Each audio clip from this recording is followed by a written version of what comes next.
Halo semuanya, selamat datang kembali di portal Reksadanaku, portal belajar investasi, dan masih bersama saya Ryan Filbert, praktisi dan inspirator investasi di Indonesia. Oke, pada topik kali ini kita akan berbicara bagaimana cara kita bisa menghindari diri dari akhirnya memilih reksadana-reksadana yang akhirnya bermasalah. Seperti yang kita ketahui dan juga mungkin Anda yang belum mengetahui, cukup banyak reksadana yang bermasalah di akhir tahun 2019.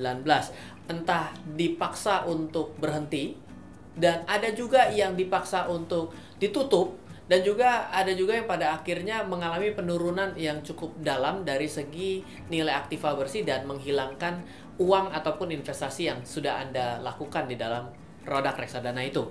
Oke, bagaimana caranya untuk kita bisa memilih reksadana yang baik? Pertama, harus saya akui bahwa reksadana di Indonesia totalnya ada cukup banyak. Dari data yang saya miliki sampai dengan tahun 2019, termasuk reksadana saham, pendapatan tetap, campuran, pasar uang, reksadana terproteksi, dan juga termasuk dengan yang bukan yang open end, artinya yang tidak bisa dimiliki secara umum. Produk reksadana di Indonesia ada lebih dari 4.000 produk. Dan akhirnya kita juga akan kebingungan ketika memilih 4.000. Bagaimana kita tidak bingung? Memilih saham dari yang 600-an saja kita bingung, apalagi harus memilih yang 4.000.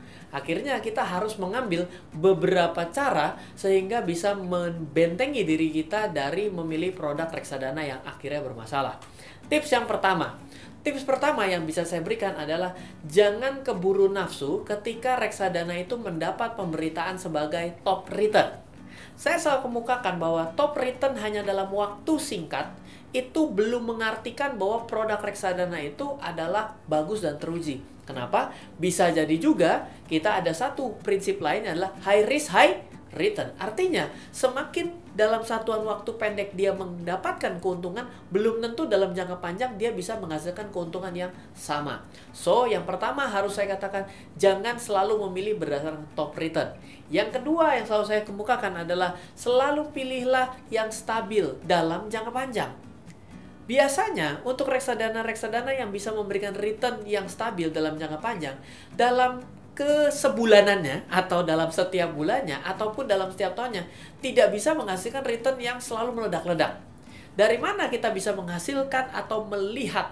Itu secara sederhana kita harus melihat acuan. Sekali lagi saya selalu bilang di banyak video saya katakan adalah reksadana ditugasi untuk mengalahkan sebuah acuan. Acuannya apa? Ya bisa jadi kalau saham kita ambilnya indeks harga saham gabungan. Kalau indeks harga saham gabungan terlalu luas, mungkin kita bisa mengambil indeks yang lebih kecil yaitu LQ45. Atau kalau misalnya berbasis tematis, misalnya adalah reksadana berbasis infrastruktur ataupun reksadana syariah, maka yang harus kita ambil adalah returnnya yang berhubungan dengan indeks syariah. Sehingga secara otomatis kita bisa melihat apakah returnnya ini selalu melampaui jauh ataupun ternyata dia memang stabil dan bisa menyaingi. Beda loh, menyaingi dan meninggalkan jauh adalah dua hal yang sangat berbeda. Nah, yang ketiga adalah umur daripada produk reksadana tersebut. Kalau reksadana ini baru saja muncul, biasanya saya sarankan adalah untuk berikanlah waktu untuk kita melihat kinerjanya. Yang keempat, jangan selalu takut dengan memilih reksadana yang NAB-nya mahal. Ingat, murah bukan artinya bagus dan bisa dibeli agar bisa naik lebih kencang. Murah bisa jadi juga karena dia sudah lama umurnya dan ternyata murah itu adalah ciri-ciri reksadana yang tidak memiliki pertumbuhan. Ingat, ini saya bicara reksadana yang biasanya mengalami pertumbuhan dengan cukup cepat adalah reksadana saham, reksadana campuran. Tapi kalau reksadana pasar uang ya memang NAB-nya akan bergerak, biasanya akan mengikuti acuannya, menyaingi acuannya. Apa acuannya? Gampang, BI rate atau sekarang namanya 7 days repo rate. Sehingga dengan kita mengambil sesuatu cara sudut pandang yang lebih konservatif, sebenarnya Anda bisa terbebas dari reksadana-reksadana yang jedak-jeduk. Saya bilang jedak-jeduk tuh gampang naik, gampang hancur, gampang naik, gampang hancur. Ataupun begitu tiba-tiba naik lalu ambles nggak pernah naik lagi. Nah, itu adalah ciri-ciri daripada reksadana yang bisa menjadi masalah. Dan yang terakhir adalah sama seperti kita berada di bank. Kalau di bank itu namanya adalah karakter. Jadi, ketika Anda mau membeli produk reksadana, cek juga apakah manajer investasinya pernah tersangkut masalah. Kalau tersangkut masalah, ya bisa jadi ada yang namanya maling itu insaf.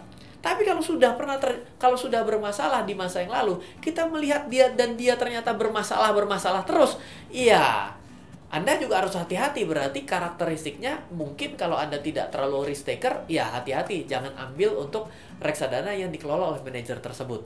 Ya, itu adalah 5 step sederhana bagaimana Anda bisa menghindari diri dari reksadana-reksadana yang berpotensi merugikan Anda.